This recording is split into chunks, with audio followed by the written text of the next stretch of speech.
Il est communément connu que la vie sentimentale de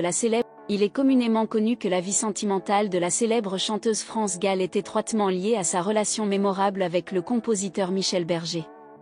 En effet, c'est grâce à lui que la chanteuse a pu connaître les plus grands succès de sa carrière en bénéficiant de chansons exclusivement créées pour elle.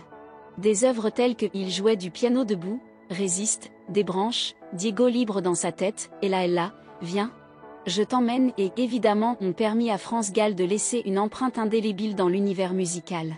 Ces titres ont également contribué à établir sa notoriété et à la consacrer en tant qu'icône musicale de son époque. Il est indubitablement difficile d'évoquer l'existence artistique de France Gall sans faire mention de Michel Berger. Cependant, il convient de souligner que ce dernier n'est pas l'unique célébrité qui a croisé le parcours de la mère de Raphaël Hamburger.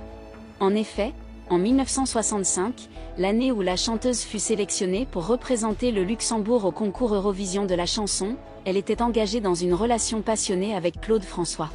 Par conséquent, le soir de l'événement, France Gall prit naturellement contact avec son compagnon pour lui faire part de sa victoire, décrochée à la suite de son interprétation de Poupée de cire, Poupée de son.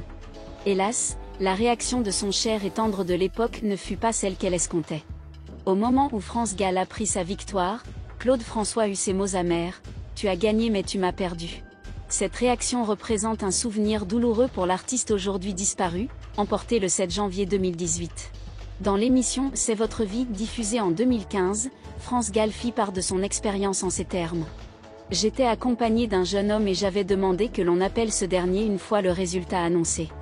Avant que je n'aie l'occasion de remonter sur scène pour interpréter ma chanson, il me confessa: « Je te quitte ».